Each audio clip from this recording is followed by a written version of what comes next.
말씀은 마가복음 6장 2절부터 3절까지의 말씀입니다. 제가 세 번역으로 준비했는데요. 여러분과 제가 한 목소리로 받들어 읽도록 하겠습니다. 안식일이 되어서 예수께서 회당에서 가르치기 시작하셨다. 많은 사람이 듣고 놀라서 말하였다. 이 사람이 어디에서 이런 모든 것을 얻었을까? 이 사람에게 있는 지혜는 어떤 것일까? 그가 어떻게 그 손으로 이런 기적들을 일으킬까? 이 사람은 마리아의 아들 목수가 아닌가? 그는 야고보와 요셉과 유다와 시몬의 형이 아닌가? 또 그의 누이들은 모두 우리와 같이 여기에 살고 있지 않은가? 그러면서 그들은 예수를 달갑지 않게 여겼다. 아멘. 네, 오늘 마가복음 6장 2절부터 3절까지의 말씀을 가지고 듣고 놀라서라는 제목으로 하나님 말씀 나누도록 하겠습니다. 저는 초등학교 4학년에서 5학년으로 넘어오는 겨울에 김포에 처음 이사를 왔습니다. 그 전까지는 이제 서울에 살다가 김포에 이사 와서 충격적이었던 사건이 두 가지가 있었는데요. 첫 번째는 어린 마음에 정말 충격적인 일이었는데 김포에는 KFC가 없다는 것이었습니다. 두 번째는 읍내에 걸려있던 현수막이었는데요.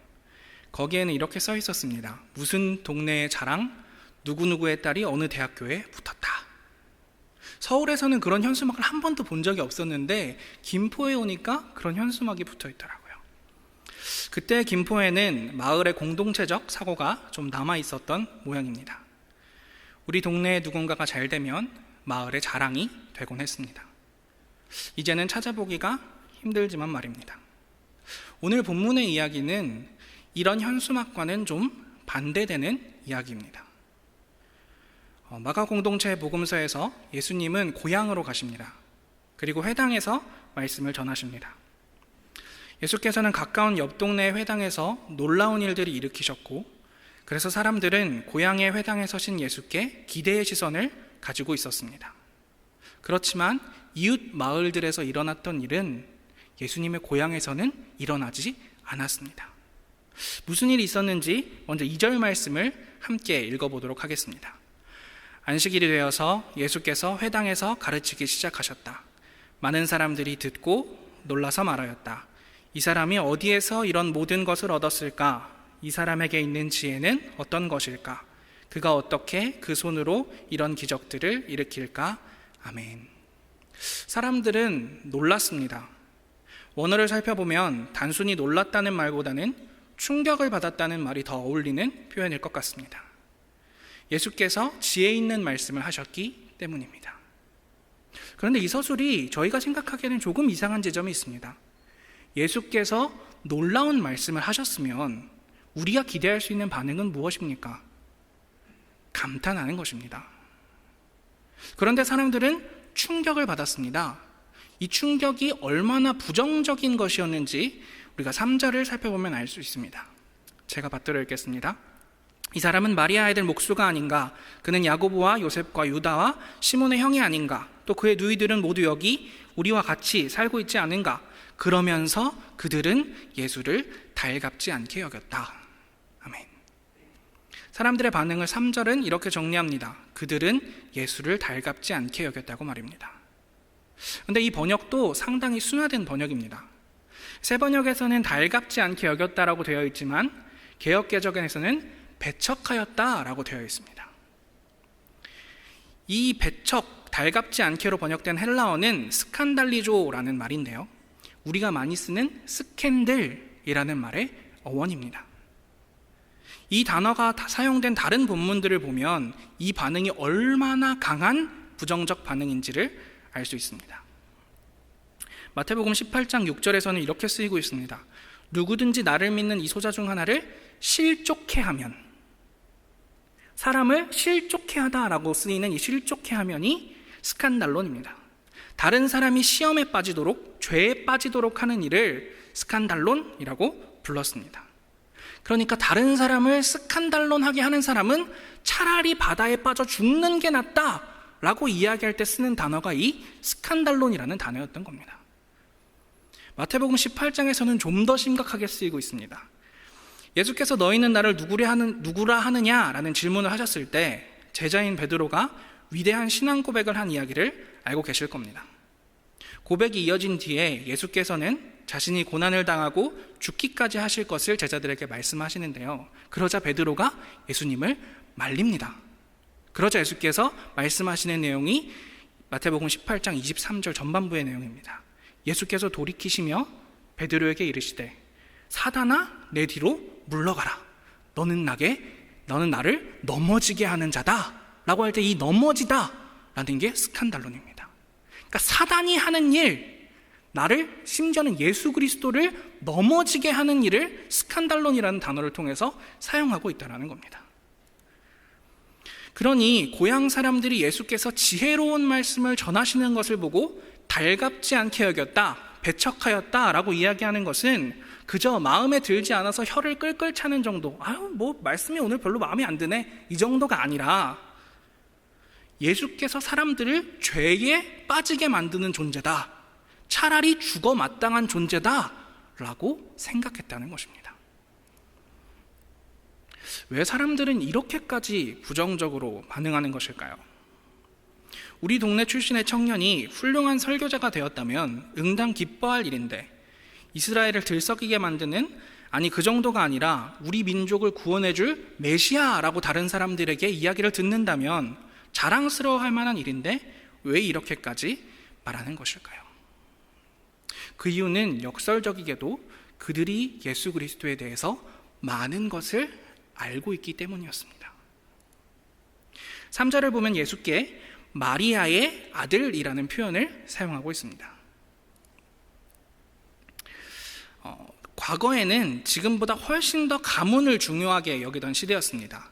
여러분들이 성경에서 바로 시작하는 이름들을 들어보신 적이 있을 겁니다. 바디메오나 바돌로메 같은 이름입니다. 여기서 바는 아들이라는 뜻입니다.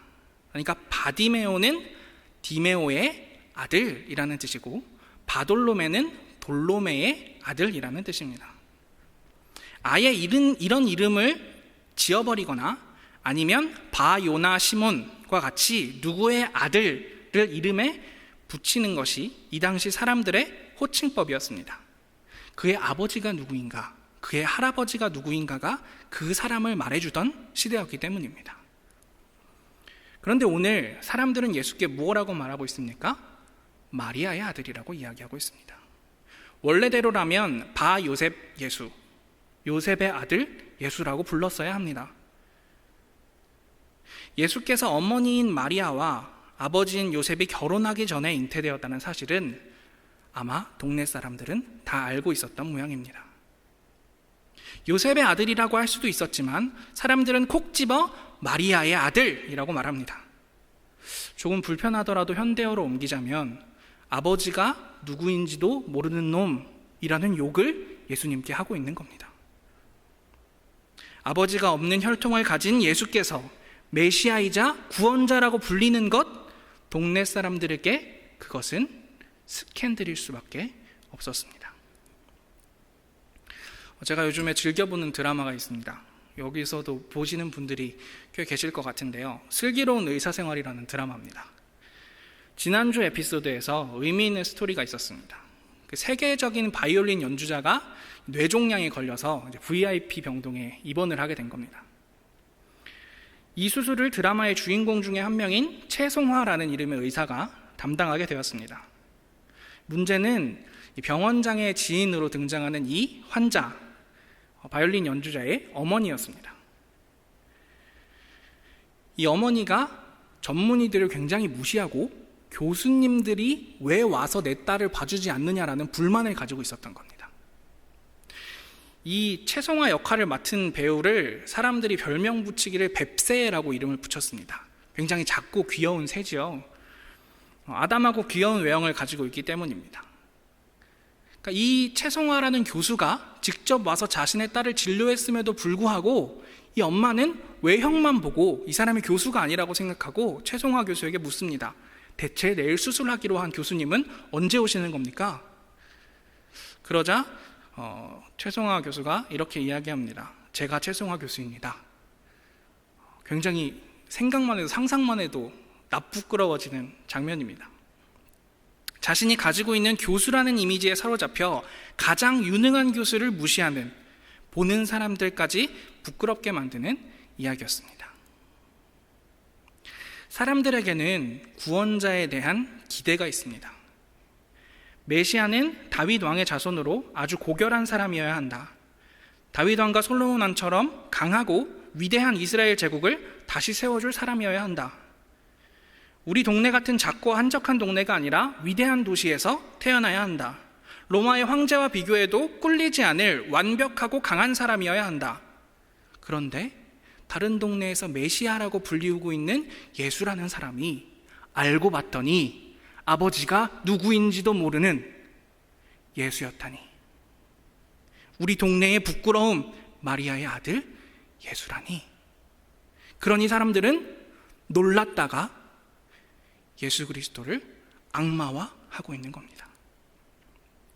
사람들은 이런 스캔들은 인정할 수 없었습니다.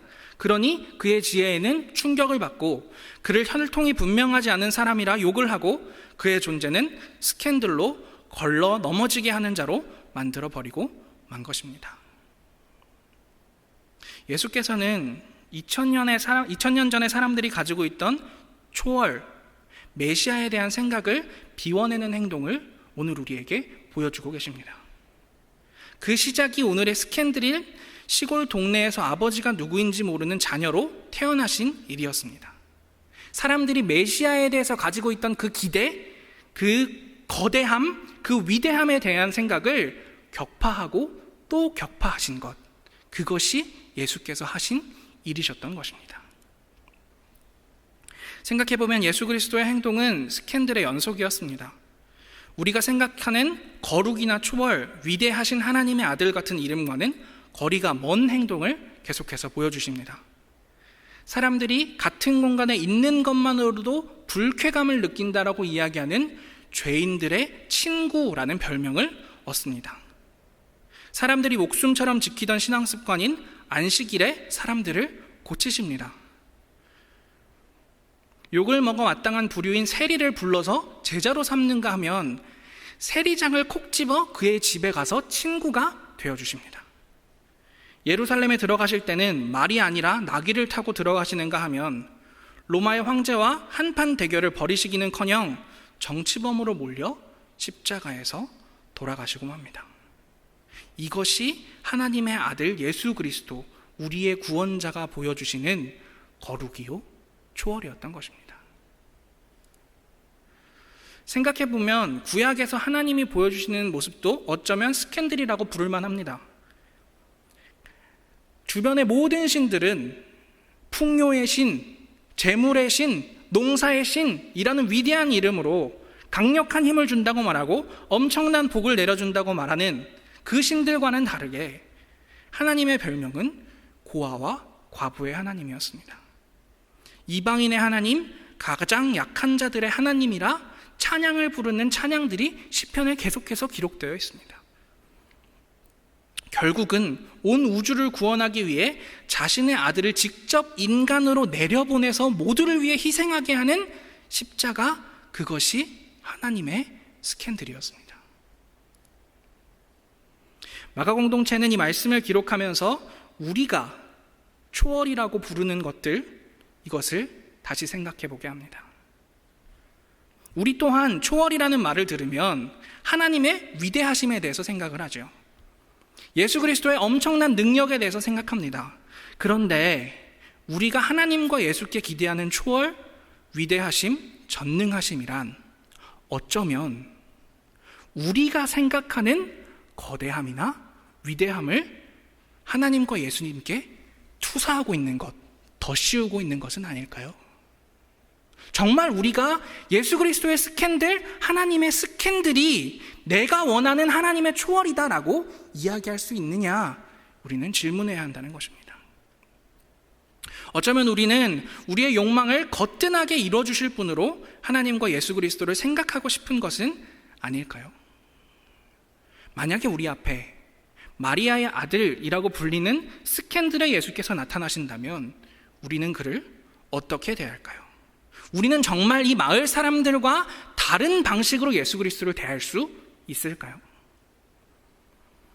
아마 예수께서 교회에 오셔서 이 자리에서 설교를 하신다면 사람들은 그의 말이 너무 거칠다고 할지도 모르겠습니다. 예수 그리스도의 언어는 그런 것이었으니까요. 유유상종이라고 그의 친구들을 보니 별로 훌륭한 사람은 아닌 것 같아 라고 이야기할 수도 있었겠습니다. 죄인들과 어부, 농부들의 친구셨으니까요. 집안을 보면 사람을 안다고 저런 집안에서 훌륭한 사람이 나올 리 없지 라고 말할지도 모르겠습니다. 아니 저렇게 촌티가 풀풀 나는데 어떻게 목회를 계속하겠어 라고 이야기할지도 모르겠네요. 성전을 허물고 율법을 새롭게 쓰자는 말에는 너무 정치적이라고 손가락질을 하겠지요. 아마 우리는 마리아의 아들이라는 인격 모독보다 더 나은 반응을 보이는 사람이 별로 없을지도 모르겠습니다. 제 자신의 생각만 들여다보아도 자신이 없는 것 같습니다. 오늘 말씀을 들으면서 우리는 예수께서 하시는 일을 듣고 놀라야 할 것입니다. 예수의 모습은 2000년 전에도 스캔들이었고 오늘 우리에게도 스캔들입니다. 왜냐하면 우리가 생각하는 예수와 성경에서 말하는 예수가, 우리가 기대하는 하나님과 성경에서 이야기하는 하나님이 다른 존재이기 때문입니다. 우리에게 필요한 것은 지금까지 쌓아온 초월, 거룩, 위대함, 신앙에 관한 생각을 비워내는 일이겠다 싶습니다. 지금까지 생각해온 위대함 혹은 거대함에 대한 모든 생각도 포함해야 합니다. 스캔들이신 예수 그리스도와 우리가 생각하는 예수 그리스도 사이의 이 차이를 어떻게 하면 메울 수 있을까? 이것이 오늘 우리가 듣고 놀라서 해야 되는 일이라는 것입니다. 예수께서 하신 일들은 놀랍고 그 시대의 관념들을 깨어부수는 일이었지만 수천 년이 지나면서 기독교라는 이름으로 우리는 어쩌면 새로운 관념들을 쌓아 올렸습니다.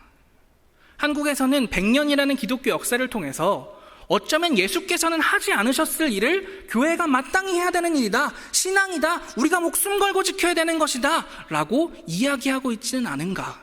오늘 스캔들이신 예수 그리스도를 보면서 돌아볼 수 있어야 하지 않겠냐라는 이야기입니다. 우리는 세상에 균열을 내고 스캔들을 일으키는 삶보다는 우리를 안정적으로 만들어주는 구원자를 원하고 있지 않은지 우리 생각을 돌아볼 수 있었으면 좋겠습니다. 사랑하는 아름다운 교회 성도 여러분, 여러분에게 예수는 어떤 분이십니까? 여러분에게 하나님은 어떤 분이십니까? 우리는 성경에 나오는 예수 그리스도를 성경에서 이야기하고 있는 하나님의 정의를 생각하고 있습니까? 아니면 내가 원하는 모습의 예수 그리스도와 내가 원하는 하나님을 만들어 놓고 거기에 벗어나는 것은 신앙 아니야, 그거 기독교 아니지, 그거 교회에서 할 일 아니야 라고 이야기하고 있지는 않느냐는 겁니다. 어쩌면 우리들의 그러한 행동이, 열심이라고 이야기할 수 있는 우리의 신앙생활이 어떻게 마리아의 아들이 구원자가 될 수 있냐라고 이야기하는 예수님의 고향 동네 사람들과 같은 일이 아닌지 저는 오늘 이 시간 듣고 놀랐으면 좋겠습니다. 그리하여서 우리의 마음을 들여다보고 아름다운 교회의 신앙생활을 들여다보고 아름다운 교회가 말하고 있는 이야기들과 단어들과 생각들을 들여다보고 더 이상 내가 원하는 안정적인 예수 그리스도와 하나님이 아니라 세상을 뒤집고 전혀 다른 방법으로 스캔들을 계속해서 일으키시는, 그래서 진짜 하나님의 나라를 이 땅에 만드시기를 원하는 그 하나님, 그 예수 그리스도의 삶을 우리 모두가 살아갈 수 있기를 간절히 기도하겠습니다. 하나님 감사합니다. 오늘 예수 그리스도께서 고향 마을에서 겪은 일을 함께 살펴보면서 어쩌면 우리 가운데 굳어져 있는 마음들을 바라보게 하시니 감사합니다. 우리가 생각하는 예수 그리스도, 우리가 기대하는 하나님이 정말 이 땅에서 스캔들을 일으키신 바로 그분인지 오늘 우리가 돌아보기를 원합니다. 우리가 매주 말씀 듣고 놀라며 더 예수 그리스도다운 삶, 더 하나님다운 삶 살아갈 수 있는 아름다운 교회 모든 성도들 될 수 있도록 인도하여 주시옵소서. 그런 교회 되어서 세상을 놀라게 하고 세상을 변화시키고 진정한 하나님의 나라를 이 땅에 오게 만드는 그런 교회 될 수 있도록 인도하여 주시옵소서. 이 모든 말씀 예수님 이름으로 기도합니다. 아멘.